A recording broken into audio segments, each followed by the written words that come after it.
Hello everyone, and welcome back to Agency Uncut. I think this is episode 6 now, and I'm joined by my amazing co-hosts, Karl Ormerod and Paula Davies. So we are 3 self-employed independent personal agents for EXP within EXP, with almost 65 years experience. Now, we decided to put together this podcast and basically talk about everything to do with estate agency, the ins, the outs, every element, the differences between high street estate agents, independent, and of course, personal estate agents, of which there are quite a few. So today I wanted to discuss agents, to be fair, in particular, and basically knowing the market, but more importantly, knowing their market and their clientele and their pricing points. And I believe that agents have got a duty of care to be as honest as possible with how they can actually help each individual client. And if they can't, then say so. So with that in mind, guys, I just want to ask, how honest but also aware do you believe that most agents are with what they can actually offer different clients within different pricing points? Can I go first? Go on then. I think the question should be, are we having this conversation about self-employed agents or employed agents? And I don't want to be disrespectful to employed agents, but the way I see it is self-employed agents currently account for about 2.5% of estate agents in the country, which is really, really low. EXP, obviously, as we know, have just hit 1,000 agents, which is exciting, but it's still low numbers compared to the norm. So I think that's the first point to take consideration. We are very much in the minimal amounts of agents. So I think that the question is, what percentage of self-employed agents are honest? I would say all of them, because it's their money. That's it. When I go and see people and I say it's going to cost me £1,500, £2,000, whatever, to market your home because I'm going to do this video, I'm going to do this drone and these photographs and this brochure and this website, etc., etc., etc. That's my money I'm spending. That's not my business or my corporate business or whatever. That's my personal money. So the first thing is that I'm not going to spend that money if I generally don't think I'm going to sell it. I'm not going to spend that money if I generally don't think you're going to want to sell it and you're not motivated to move. So ultimately, I think every self-employed agent is out there is telling the truth because they can't afford not to. So if we then look at the employed, and there's some exceptionally good employed agents, and I don't want to tar everybody with the same brush, but I think this is where then the question is broken down to independent estate agents and corporate estate agents. So when there's an independent estate agent, and you are the absolute classic example of this, Paula, because you had your own brand with your own name, it would be the same as an independent estate agent. Whilst you're not self-employed, your team works under you and they're spending your money, but because it's such a small team, it's so concentrated that you control it. So that takes away the independent estate agent.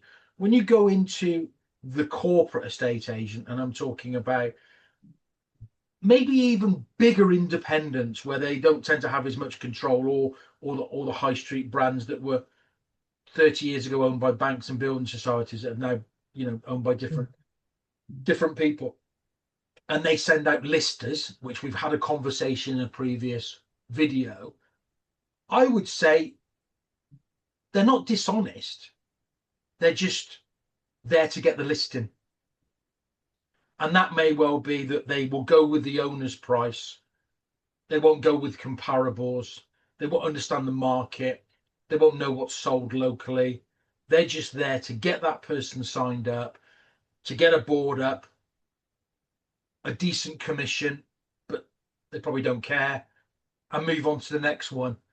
Because once that property comes into the office to be sold, it's the negotiators that are then having to deal with an owner who's saying, where's my viewings? Because the price was unrealistic, or the owner wanted too much money and the lister didn't explain to them why it's unrealistic. So I don't think it's a case of being truthful or honest. I think it's a case of probably pressure that's put down on them from managers, area managers, regional managers, directors, for numbers. That's all it is. The lack of accountability goes with it. We've all seen that, was it 6 months ago, about Connors with the mortgage advisors. Rightly or wrongly, I'm not going to make an opinion on it, but we know that there is a lot of pressure on these for, you know, recommending solicitors, recommending mortgage products, insurance products, whatever, because of the kickbacks they get. And, you know, they're getting such low fees. I remember when I started in agency in '89, and the agent I worked for, and it was in the days in early '90s when all the insurance companies and building societies were buying everybody. You know, National came in nationwide, you know, Cheltenham and Gloucester Building Society, whereas that are no more, you know, they're all buying agents and they're all going mad, the Prue, whatever. And the guy that I worked with had 10 offices, and the rumour was that he'd been offered, and it was a rumour, £1 million an office from 𝗪𝗵𝗁 and it was right at the boom, so he turned it down. But he then signed up with Provident Life, that were part of 𝗪𝗵𝗁 Life, and they were then throwing tons of money into agents because it was the old endowment days. And I remember him saying to me, we're making more money selling endowments than we are from property. And the staff were almost incentivized. You know, we're getting maybe £30 for a house sale and £75 for a mortgage. So yeah. I think it circles back to that, doesn't it? It's awareness, isn't it? Yeah, so it's probably not to do with honesty, it's to do with accountability. That's my take on it. I think you're right. Say with the question there, it's just like say, isn't it? How honest, but more importantly, how aware. Because I think, like say, with a lot of, I've seen it a lot in the past, is agents within the corporate world. It's like a little bubble, and they don't necessarily know what is going on outside of that, or what other estate agency actually looks like. It's just this is what I've been told, you know, by the powers that be, or you stayed in that old school sort of tradition. So I think a lot of it, again, circling back to conversations we've had in other podcasts on accountability, but also knowledge and adaptability, you know, and how much people are adapting, because I think a lot of it is not aware. You're not aware of what else is going out there, or aware if they can actually help that client, because there may potentially be another agent out there who could help them better. Which actually brings me on to my next question really, really well, to be fair. And that's more a case of, so we've mentioned already about salaried agents having like a KPI, and it's a case of just getting the contract signed. But I think a lot of the time they may not have actually thought of whether they can actually help get the property sold, or do they believe they're in the best position to help that client, especially when it comes to pricing points. So when on that, from referrals and things like that, now I know this is probably a good one for you, Karl, and yourself actually, Paula, because you had one at the very, very start. And that is, how often do you get other agents referring higher end property to you guys? And is it more likely to be personal agents than it is to be a corporate or high street agent? Interesting. I've not had any from other agents. I think that it's just not what we do in this country. I think that it goes back to the problem that, you know, rightly or wrongly, fees are probably too low. I think we're the lowest fees of the top 50 real estate markets in the world. I think we're 49th. So, you know, the likes of, you know, your 𝗪𝗵𝗁 and your Strikes don't help, because people expect a level of service that you ultimately just can't give. And that's not us, that's just generally the market. So no, we don't get referrals because there's just not enough money in it. I think that's the problem. So unless fees were a lot higher, then ultimately there's not enough to share. You know, me and Paula have just come off a Zoom meeting, because obviously 𝗪𝗔𝗥𝗧 are relaunching luxury next week, and we're down in London. And one of the things that I announced today is that 𝗪𝗥𝗧 are doing a tie-up with 𝗪𝗵𝗁, which is, I think, is actually a game changer for us, because ultimately it just means that it's an MLS, which you would see in America, like I think it's Zillow, isn't it? Where it goes to the MLS system and any agent can work with you. That's what 𝗪𝗵𝗁's created. So there's buying agents, high net worth buying agents. There's, I think, something like 23,000 London agents, and it's a sharing platform. So I can go to a listing and I can say to an owner, if you really, really, really want your property to be exposed to every single estate agent in London, I can do that, but it comes with a cost, because I've got to give part of the commission. So if you're trying to, pardon my French, screw me down on fees, there's not enough to go round. And that's the problem. That's why there isn't any referrals, because there ultimately isn't enough money to do it. By the time we've spent all our money on photographs, videos, brochures, premium listings, whatever we do, there's not enough left to be able to share it with another agent. So I've never had one. I've never had one. But the interesting point is that EXP last year had 23,000 referrals. Because that's a different kind of referral. That's, you get someone that says, I'd like to buy a house for you, Jake. Can you say, where you're selling? I'm selling in Wiltshire. So I go onto our software system and I type in the postcode and 3 agents pop up and I say to the first one, I've got this house. Will you give me a little percentage of the fee? And they go, yeah, and they take it on, and that's how it works. And because we're not greedy, we take a little bit of override. And that's why we generated so much. I mean, 23,000 referrals. I remember the agent I was with when I first come back from the UK put a post on a back office. You have 3 offices in Portugal, and he said, I've just had my first referral through the network in 4 years. I mean, that's the 𝗢𝗲𝗲𝗃. If a big leading brand, premium brand, cannot generate leads for the 𝗢𝗲𝗃, then something's seriously gone wrong. I think the problem is because the staff probably just don't get incentivized enough. That's the problem. And I think that goes back to the original question as well, is that they probably, these listers don't get enough money from it. They don't care. They might get, if they, if they sign up 50 houses in a month, they might get 500 quid. Where's the incentive? The salespeople, they might get 20 quid if they sell it. We're salespeople. You've got to incentivize them. I think so. Bringing it back to the, well, obviously, say the referral thing, like you say, from EXP, there's an awful lot more in there. And I think the reason behind that is obviously because there's network, we're working with each other from sellers who are working out, but more than likely outside of the area. But the reason why, so I've had a couple of referrals now, and in just a short time I've been with EXP, and they haven't been through the referral system. They've actually been through other personal agents who feel I'm in a better position to help that client, which is brilliant. One of them was actually from a personal estate agent that isn't actually in EXP, which shows me that personal estate agency, again, is the accountability factor, is that it's not someone going in to get a contract signed and going, yeah, go back, hit my target and get paid. It's more, am I in the best position to help this client? Potentially not, but I do know someone with the same values and the same, wanting to get the same result for you, who probably is in a better position, and I'll have the conversation with them. And they had that conversation with me, and that property is now sold. They didn't want anything off the back of that. It was literally just, I was in a better position. Or is that the one that I recommended to you? No, so this is one that came over from another agent. Not the one from Tarleton. No.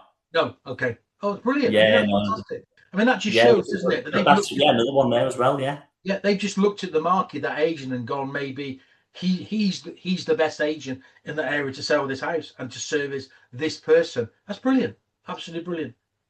Yeah, so but I think it's from personal estate agency. It's within EXP a lot more. But like I say, I think it's same values and things. And then this is why I circling back to the initial question is, I think it's more a case of how in touch agents are that go out, or listers, like we've mentioned in the past, with the whole process, rather than just contract sign and pass on to someone in the team. Have they actually thought about how they individually can help the client? Well, no, because they're simply interested in getting the contract signed at the end of the day and getting the numbers back through the door. I mean, what's interesting where you were saying about a referral system there. So I've worked under, in theory, a similar referral system to EXP as part of a network that I was part of as an independent agent. But it didn't work as effectively as it does within EXP. And I think, analysing it now, it comes down to the fact that all the staff were salaried anyway. So the drive to pass these referrals and the incentive to do that wasn't there. And the care to provide the right service for that client wasn't there. Yeah, no, I get it. Everybody was salaried.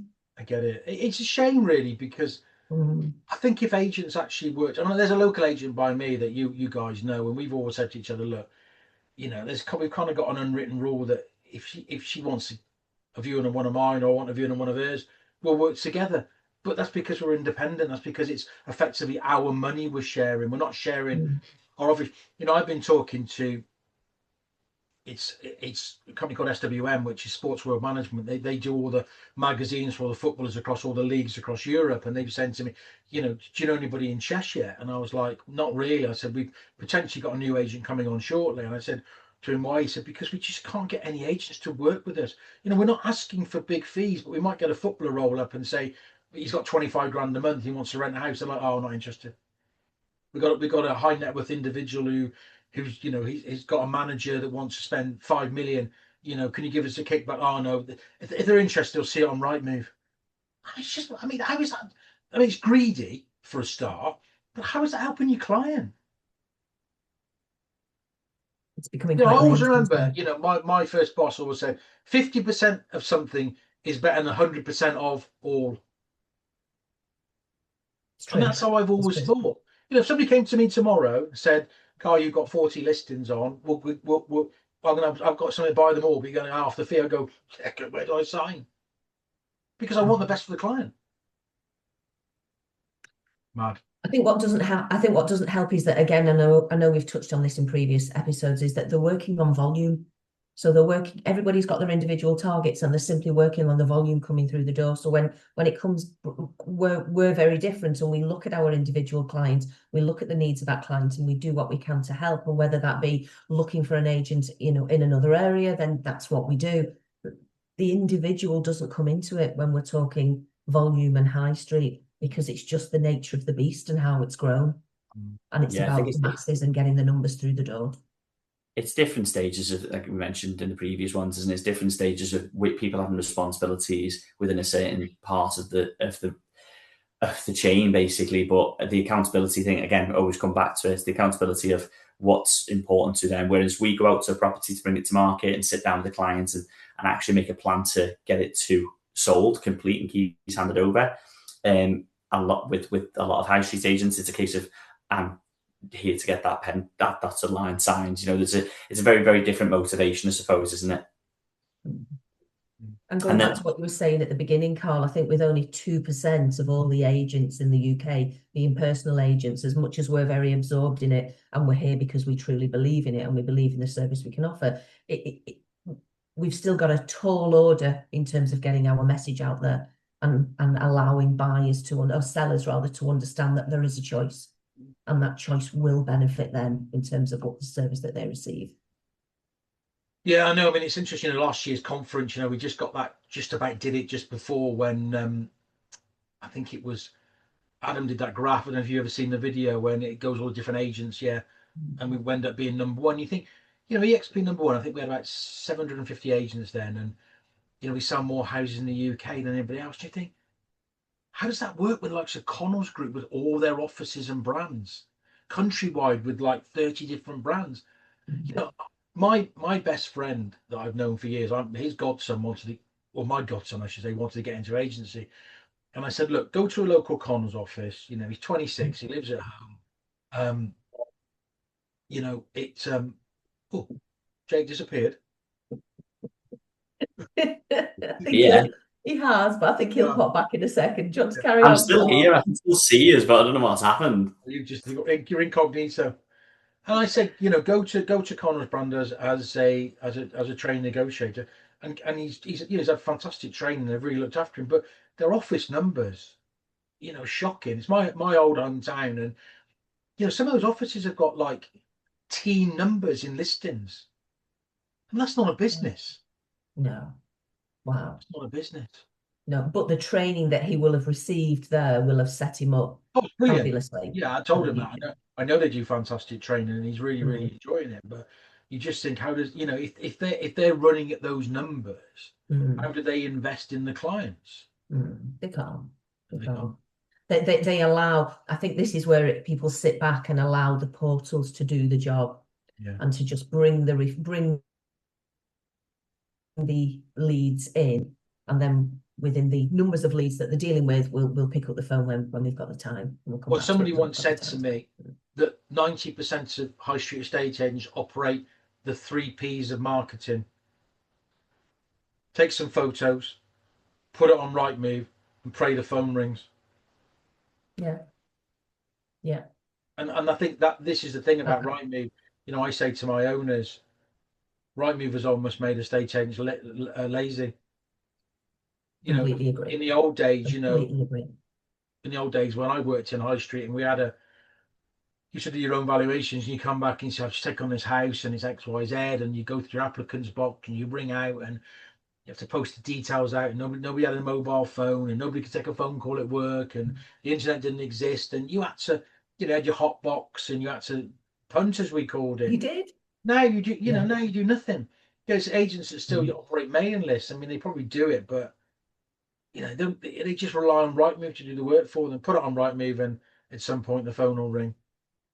It doesn't work that way. It just doesn't work that way. It doesn't. You know, I've been doing exactly that this morning. I mean, I'm about to launch a property. I know those clients are moving to an area that I've actually just got another property in. So straight away, I'm sending that out to them. I've then got a view of another property that they didn't want that property, but the one that's just about to come live, I know that's in the area that they want. So I've been spending the morning making sure that everybody's aware of these properties that are coming on, because in theory, we can kind of pull this together, or certainly, you know, show them the property and see if they're interested, because that's looking after your client, isn't it? And we can do that because we work on quality as opposed to quantity. It's low volume, high quality, isn't it? You know, I think I've used the expression before about conveyor belt estate agency. And you know, just when I sit down with owners, it's very difficult for me to not feel like I'm slaughtering the high street, and I'm not. There's some exceptionally good high street estate agents out there, but the problem is that a lot of them are stuck in the past, and the systems don't work. And you know, I've got a client of mine that we're just about to go live in a couple of weeks, and unfortunately it's a matrimonial, and one of them lives overseas, and he's experienced EXP in his country, hence the reason why he's kind of come to me. Oh, we have Jake is back as a ghost now. Jake has a blurred effect. The artist formerly known as Jake. It does not like me. Yeah.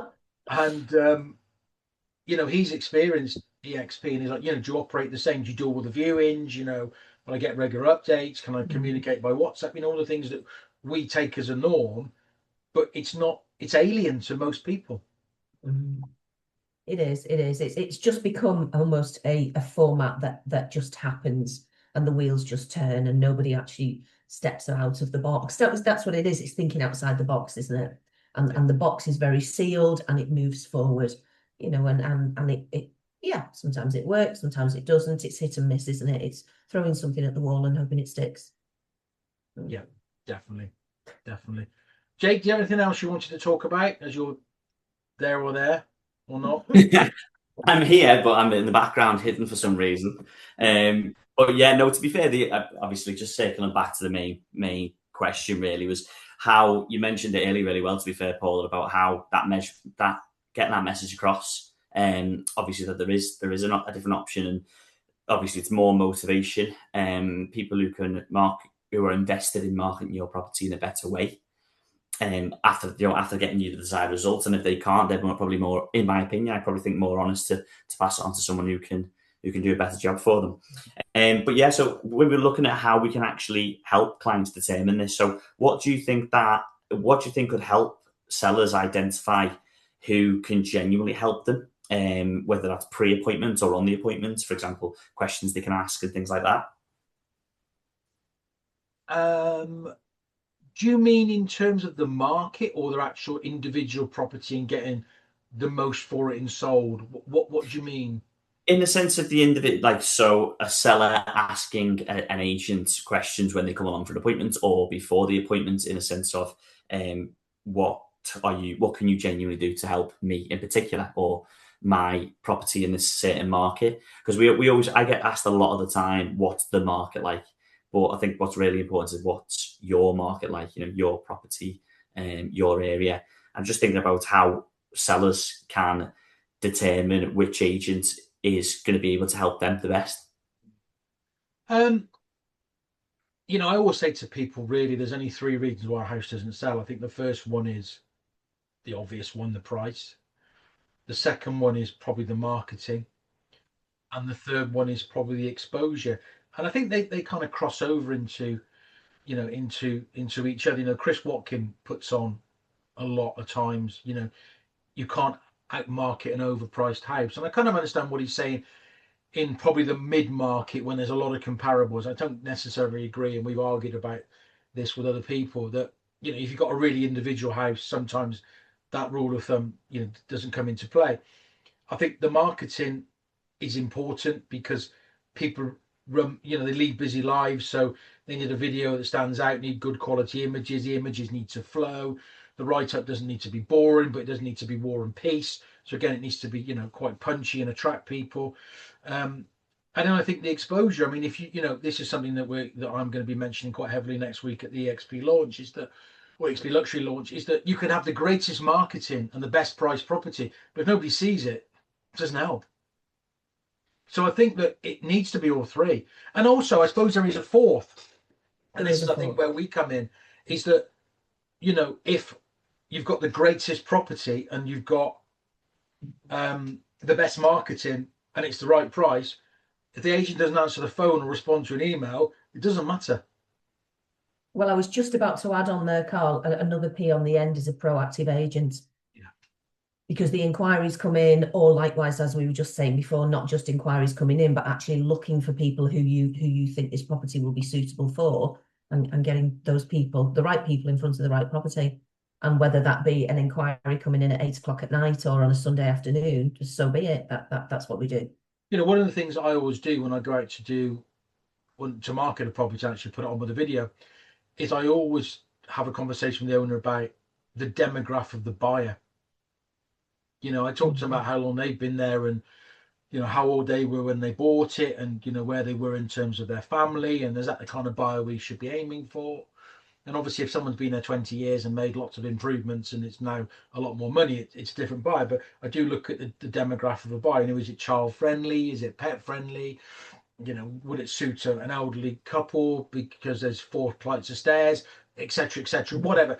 So I think that's important. And then I try and highlight the important points of that on my videos. I think some people just do a video, but I kind of make sure that the video attracts that demographic of buyers. I think that again is important. I think there is so many contributing factors, Jake, at the end of the day. You know, back in the old, you know, I said to somebody the other day, in 1989, it was a black and white picture in a newspaper on a Thursday night. God, wasn't that easy? Because that was all you had. Yeah. Typing up your particulars and then popping a few things in the window. Yeah, one picture in the window, colour, your 7x5, you know, your black and white picture on your property, A3 details, and that was it. That was your marketing. You had no other option. You know, what was Thursday night's home buyer was Saturday night's chip paper. That was it. Yeah, I think there's, like I said, or you report, you can't comment. True. Yeah, the advancements in marketing and things now, though, like we always got about the adaptability of agents and things. And I think obviously the point of the question initially was really a case of, I can't imagine to see a high street agent that goes out to a property, for example, that's maybe a high-end property, you know, luxury property, or really, really well designed and thought out property, and they physically can't offer the marketing package that that property could probably benefit from. And I very much doubt that they turn that instruction down based on the fact that they within the corporate world, they are not able to, or they're not allowed to provide a certain level of marketing. So not for the agent's fault, just through a case of they are not physically able to do so. Whereas if it was a personal agent, they're probably more likely to be more invested in it and do that.